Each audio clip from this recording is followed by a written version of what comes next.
Hey guys, welcome back to another video on the Inside Spurs channel. Happy Thursday, late afternoon, mid-afternoon, depending on when you're watching this. I hope work's going well. I hope dog walking's not too wet. I hope the pub's good. I hope the driving range or the golf course is great. A few of those I wish I was doing, I can't lie.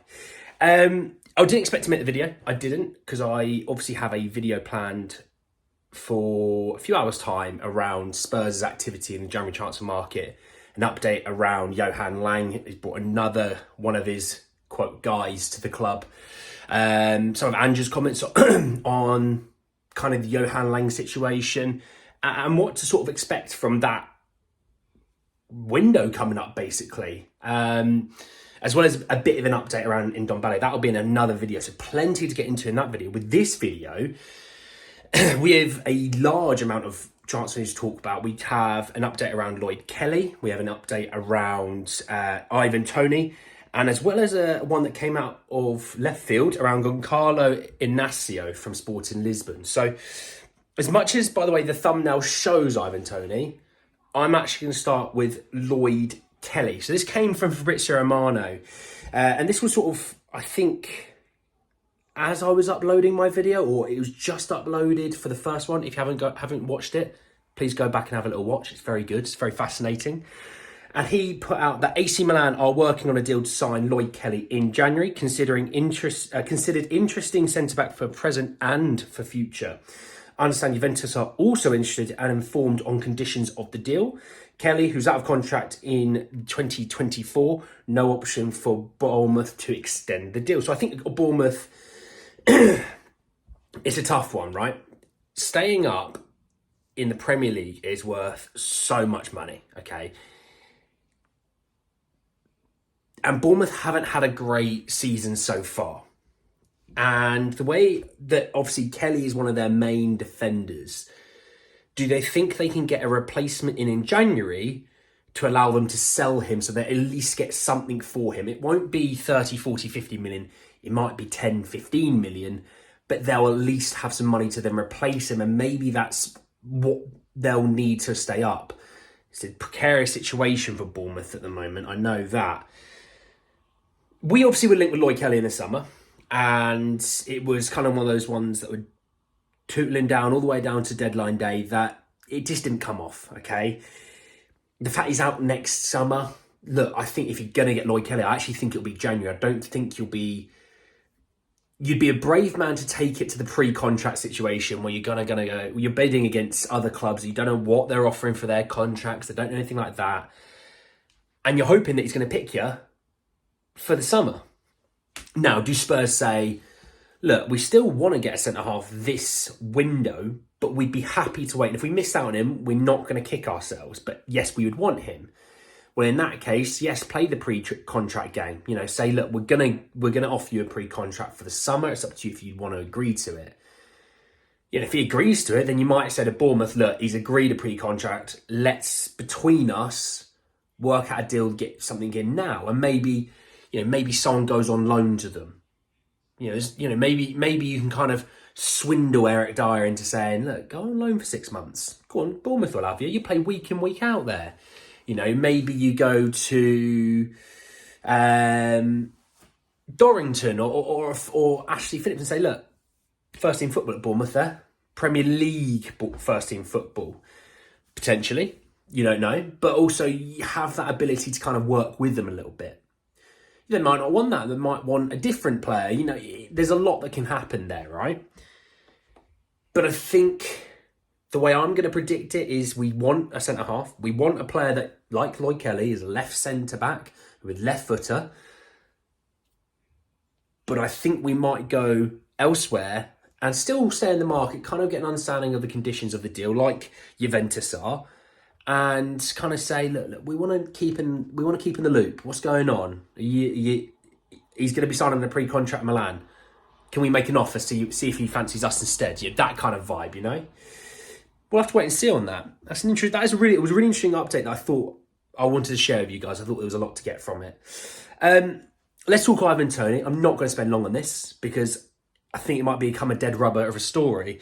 But Ekrem Kanu put out that Brentford value Ivan Toney at £100 million, but intend to keep him to the end of the season. So when I was like, oh, does anyone want to spend 80 million on him? And I think all of us were like, no. Does anyone want to spend 100 million on him? I think the answer is going to be absolutely not. I don't value him the same as I value Harry Kane. That's the way I'm going to look at it. Yeah, he might give you a couple more years in youth compared to Harry Kane, but it's Harry Kane, the world-class striker. Now, he didn't play for Bayern yesterday. I know Bayern got dumped out of their German Cup by a Division 3 team, I believe it was, away. They lost 2-1 in the last minute, but Harry didn't play. But I'm not viewing Ivan Toney at 100 million the same way as I view a Harry Kane, because they're similar players, but one's a good Premier League striker, one is a fantastic Premier League striker. The values don't match between the two, you know. So, but it looks like Brentford will keep him towards the end of towards the summer, and in the summer, obviously, then I think you'll probably find they'll probably move him on for about 60 to 80, somewhere in that realm, because they'd have gotten what they wanted out of the situation, and maybe it might be best for him to stay even, you know, at Brentford. You know, potentially, you never know. Depends on how much you back yourself as a club and as a player. But yeah, let's talk about the one that came out of left field I didn't expect. So again, from Ekrem Kanu, who put out Liverpool, Tottenham, Manchester United, PSG and Real Madrid are all interested in signing Sporting Lisbon's 22-year-old Portuguese defender Gonçalo Inacio. So let me give you the lowdown as to who he is.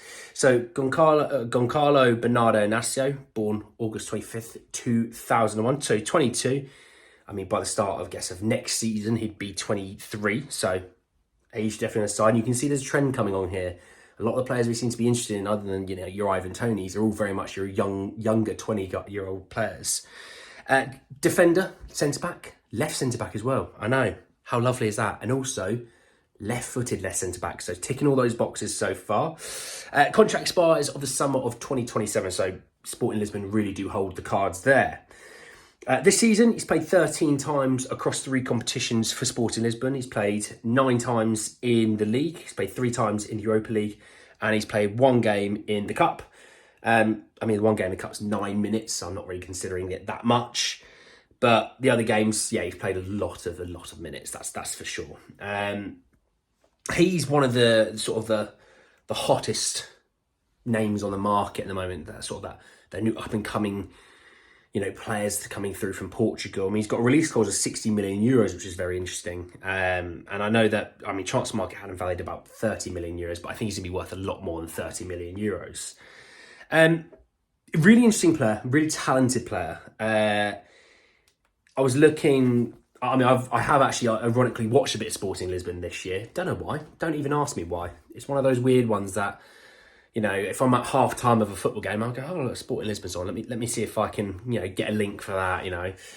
But I have actually seen him a little bit, and I have been impressed with him a little bit. You know, he would suit the style that we want to play. Now, the interesting part of that, I look at when we look at centre halves. I'm looking at the fact is, are they going to be coming in as a starter, or are they coming in as a backup to the 2 that we have? Now, we've got 2 guys sitting there at the moment who are playing out of their skins like Rolls Royces, right?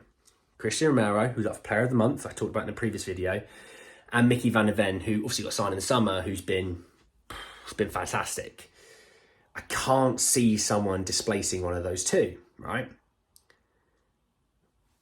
But humour me on this. Man City have Josko Gvardiol, Nathan Ake, Akanji, Stones and Diaz. So Gvardiol, Ake, Stones, Diaz, Gvardiol, Akanji 6, Walker 7. Right? There's probably someone in the youth setup who's better than most of the Premier League players as well, no doubt. But you're looking at 6 players between 2 positions there. Now, yes, Ake and Gvardiol get used as left back, fair enough, but you've got 6 centre backs that are all the same sort of quality. You know, there's no, the worst to best, there's no huge gap between them, right? To be a top team, you need to have that situation. You know, Spurs need to have that situation. We can't have, you know, your left back, your left centre back, your right centre back, and your right back all being really great, fantastic, unreal players, to their backups being bottom half of the table players. And let's put it like that, because Eric Dyer, really? Ben Davies, getting on there now with age. He's a safe pair of hands, you know, if you want to defend a lead for 10 minutes. but I wouldn't feel comfortable. I mean, we watched it against Palace. It wasn't great. I wouldn't feel comfortable with him being my backup left back now. Yeah, you might think Ryan Sessegnon could be an unreal player. I don't know. Maybe Ange does. But the drop-off between the left-back of Desi Udogie being fantastic to the next one is alarming. You look at the centre-back situation. Yes, you've got two great ones. Phillips potentially can be great, and maybe that's what Ange wants to work on is every single day improving him. But you've got no one else. Okay, Dorrington's in the setup. Okay, but the drop-off between those two to Phillips and Dorrington is quite a lot. You look at your right-back situation. You've got Pedro Porro dropping off to Emerson. Emerson has his moments of, great play, but then also has his moments of horrific play. And that's fair. I'm not saying he's a rubbish player or anything like that. And I think we can all agree the drop-off between Pedro to Emerson is actually more than people thought at the start of the season. I was always on the Pedro hype train. I'm glad. I'm still driving it. I'm still number one in there. But it is alarming. Ironically, in midfield, the drop-off's not as big as we think now because Bentancur's back. Yes, you've still got Højbjerg and you've got Lo Celso. Actually, it's not as big as we think. The drop-off between striker to the backup is quite a lot. So to be that top team, you need to have at least someone to back up a guy that if they were injured, you don't lose sleep that they're playing. And Gonçalo Inacio is that. Lloyd Kelly could probably be that, to be fair. What we've got is holes. And that's why you don't spend big chunks of money on one player. You take that big chunk of money that you're going to spend on that one player and you buy 3 or 4 players and then you go, ooh, depth is no longer that much of an issue. And then you can start improving by spending bigger amounts on certain areas that need just a little bit of focus, There we go. Anyway, guys, I hope you did enjoy that video. Drop a like on the video if you did. Helps me a lot. Hit me in the comment section below. Obviously, look, you've got the Ivan Toney situation. Kind of look like that's going to be dead now, dead and buried. You got the Lloyd Kelly interest. Do you think Spurs will go for him in the summer for the pre-contract? Do you think they might come in January? Do you think they look elsewhere? I want to know what you think about that. And obviously, the Gonçalo Inacio one. I'm very interested to see what you guys think of him. I really do rate him. I hope you do too. And if you do, let me know about it. Subscribe to the channel if you are new and hit the bell notification for more because I will have another video out in a bit around the January movements that we can expect. But anyway, guys, that's the end of the video and I'll see you all very, very soon. Take care, guys.